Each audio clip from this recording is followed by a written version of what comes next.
Imagine walking back to your home after 3 years away. The forest crowds the path. Your boots sink into moss. You expect smoke, voices, laughter. You expect the faces of neighbors you left with promises to return. Instead, you find only an overgrown clearing, a fence stripped of its palisade, a doorway open to the sky, and one word carved into weathered wood: Croatoan. Croatoan. The letters look deliberate. They look like a message. They sit at the center of America's oldest colonial mystery.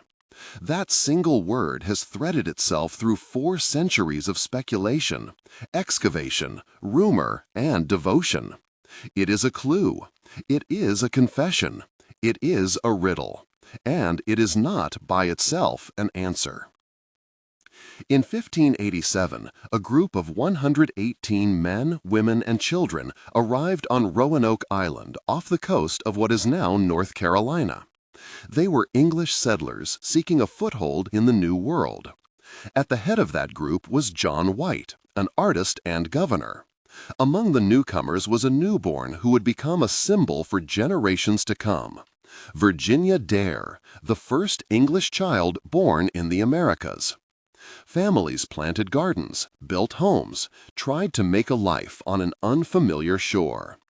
But supplies were scarce, and politics in England were volatile. John White left for England later that year to fetch provisions. The trip that should have taken a few months stretched into 3 long years. When White finally secured passage back in 1590, the scene he returned to did not match the memory he had left. There were no bodies. There were no signs of a sudden massacre. There was no smoke on the horizon. There were, however, missing people, and a single carved word: Croatoan, etched into the palisade of the abandoned settlement. On a nearby tree, some accounts recorded the partial carving Crow, and, importantly, there was no Maltese cross carved nearby, which, according to the instructions left by the settlers, would have marked a forced removal. Hold that image: an orderly settlement dismantled, personal effects gone, door frames left upright, a word left in wood. It is the clue that has haunted historians ever since. If this mystery already has your mind turning, you may want to stay with us until the end. There are details here that even seasoned history fans have never heard. The most straightforward explanation is also the one that the carved word most directly suggests. The colonists relocated to Croatoan, a nearby island inhabited by the Croatoan people, also associated with Hatteras Island. In this scenario, sometime between White's departure and his return, the settlers chose to move. They may have been seeking food, safety, or alliance with native neighbors. The carved message could have been left to tell White where to find them. This idea has considerable logic. Croatoan lay within reachable distance by boat. Contemporary accounts record that captains on relief voyages believed the Croatoan were friendly to the English. Moving a colony intact would explain the missing people and the absence of widespread graves. The deliberate removal of a palisade or the systematic taking of household goods might reflect careful packing for a longer journey rather than a chaotic evacuation. And if these possibilities make sense to you so far, consider subscribing. There are layers here worth unraveling slowly. But this theory has problems too. If the colonists did move to Croatoan, why did they not leave a more complete record? Why no additional signposts, no letters, no friendly visit to the ships that came looking for them? Why, decades later, do records and later complaints from settlers in the region speak of missing English people mixed among native communities only sporadically, rather than of a fully integrated English settlement that endured and left a trace? Archaeologists searching Hatteras and the surrounding barrier islands have found hints: European artifacts and material culture mingling with native items, but not a smoking gun. No site has yet produced a conclusive, unbroken chain of evidence tracing the Roanoke colonists to a single surviving community on Croatoan. Another credible line of thought suggests that the group did not move as one. The 118 colonists were men, women, and children, and survival decisions under extreme stress often fracture communities. Some may have moved inland, seeking better resources or shelter. Some may have boarded ships and attempted to sail back to England or north to other colonies. Some may have stayed behind and met misfortune. If the colonists split into groups, that could account for the varied traces archaeologists have found over the centuries. Scattered European artifacts at different sites along the Outer Banks and farther inland. Occasional oral traditions of people with English features or customs. And the perplexing absence of a single cohesive ruin that matches White's vanished settlement. There are practical objections to this split group hypothesis. Moving inland in the late 16th century meant entering the domains of powerful native polities and unfamiliar terrain. Some inland sites show evidence of later Euro-native contact, but linking those finds directly to the 1587 colony remains speculative. And if some tried to sail away, the Atlantic is unforgiving. Storms could have erased boatloads of people without leaving much trace. The sea offers both escape and oblivion, and the record is silent on any such successful voyages. If this divide and scatter scenario intrigues you, a like on this video helps us dive even deeper into topics like this in the future. A darker cluster of explanations focuses on hostile encounters, Spanish raiders, conflict with local tribes, disease, and starvation. At the time, Spain and England were at odds across the Atlantic. Spain maintained a presence in Florida and had reason to view English settlements as trespasses. Some contemporary accounts and later rumors suggested Spanish involvement. Disease, introduced inadvertently by earlier contacts or by European pathogens, could have ravaged a small dependent population. Starvation is a starkly practical possibility. Crop failure, failed supply chains, scarcity of game could make survival impossible. Yet each of these scenarios leaves contradictions.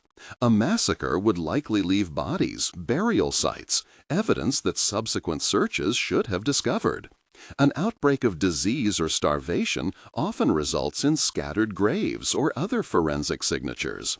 In White's report, what he found suggested the colonists had planned to leave. The palisade was altered, possessions were packed. That does not square well with instantaneous annihilation or sudden collapse. If this kind of contradiction fascinates you the way it fascinates most mystery lovers, you're in the right place. Archaeology compounds the mystery rather than resolving it.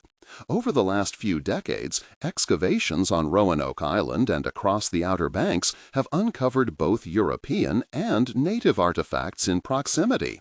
Pottery shards, tobacco pipes of European manufacture, glass beads, metal tools, and other debris that hint at contact or coexistence. Some finds suggest a degree of cultural exchange, English goods in native contexts and vice versa. At a few sites, carbon-dated contexts align plausibly with the late 16th century. These discoveries make the relocation to Croatoan or assimilation hypotheses more plausible, but they stop short of definitive proof. Modern science has tried to bring more certainty to the question. Since the early 2000s, and with more organized efforts starting around 2007, DNA sampling and genealogical studies have sought genetic links between descendants of local native families and the vanished colonists.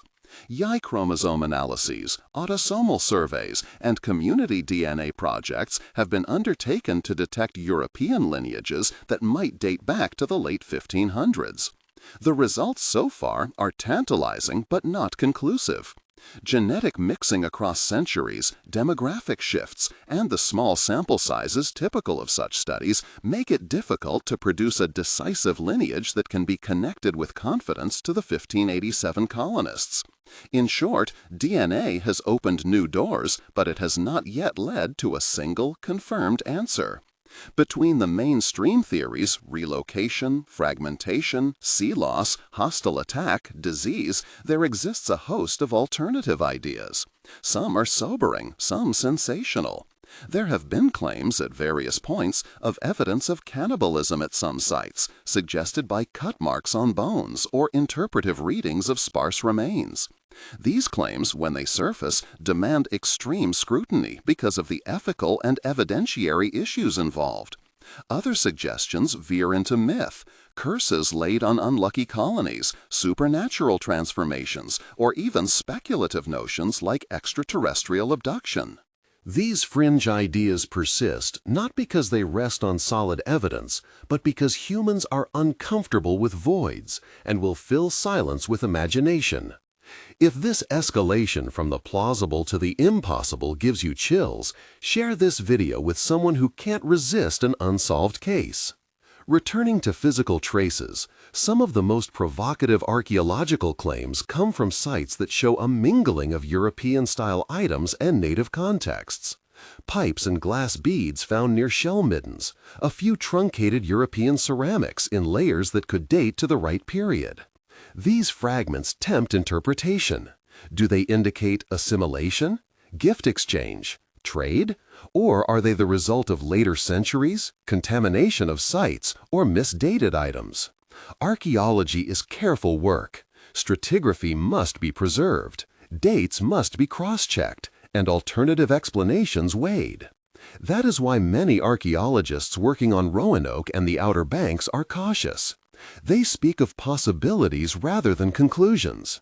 They emphasize how small finds, taken alone, cannot reconstruct a community. Then there are the human stories embedded in the mystery. Virginia Dare is more than a name in a ledger.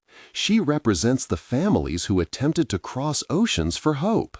She is a child who evaporated from colonial memory, the way other children vanish into history when records fall silent. When we discuss theories, it's important to remember the real people behind them. The mothers, fathers, servants, craftsmen, elders, and infants who left the known world in search of an uncertain one. The human angle resists sensationalism. It calls us back to empathy.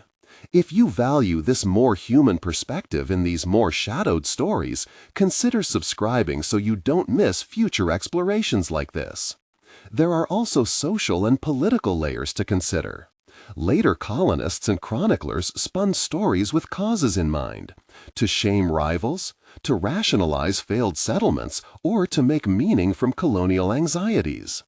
Oral traditions among native communities sometimes reference encounters with Europeans in ways that suggest adoption, servitude, or alliance. These traditions are invaluable but require contextual sensitivity. Oral memory is powerful, but it does not behave like a ledger. Its strengths lie in continuity and reflection rather than precise chronology. So where does that leave us? At the heart of the mystery sits the carved word, Croatoan. It is both specific and symbolic. Specific because it tells us, plainly, that some connection to the Croatoan Hatteras people existed, or at least that the colonists believed it did. Symbolic because it has become the anchor for every major hypothesis. If the colonists moved to Croatoan, the word is a signpost. If they split up, it is a surviving shard of a broader plan. If they attempted to flee by sea, it becomes a final written trace. If violence struck, the word becomes a riddle. Why write a place name if doom was certain? Croatoan resists a single reading. Perhaps the most honest conclusion is the one that acknowledges our limits. The evidence is partial and incomplete. The carved message is profoundly suggestive. The archaeological finds are compelling, yet inconclusive. DNA offers hope, but not resolution. The silence of the site speaks as loudly as any artifact. In that silence, human fears, hopes, and imaginations have grown like vines. Yet the mystery remains fruitful. It fuels new excavations, careful reanalysis of old finds, collaborative DNA efforts, and conversations between archaeologists and descendant communities. Each season of digging, each new genetic survey, each respectful oral history may bring us closer. Perhaps one day a clear sequence of material culture will tie a specific native village to English domestic artifacts of the right date. Or a genealogical line will reveal a connection undeniable in its precision. Or perhaps not. The past is a house with missing rooms. So we return to the carved word. Croatoan hides as much as it reveals. It invites careful inquiry rather than easy answers. It demands humility.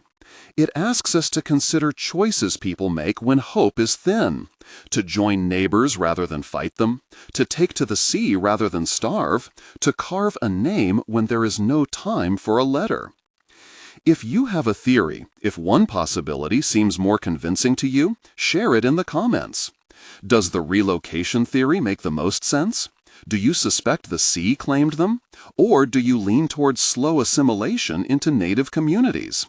And if this journey into one of America's oldest mysteries kept your attention, leave a like. It helps bring more stories like this to the light. We may not solve this case today, but every question we ask, every careful dig, every DNA test, and every respectful conversation keeps the story honest. Croatoan is more than a clue. It is an invitation to remember that the past is not only made of answers, but of people who lived, hoped, feared, and sometimes vanished, leaving behind only a single carved word for us to read.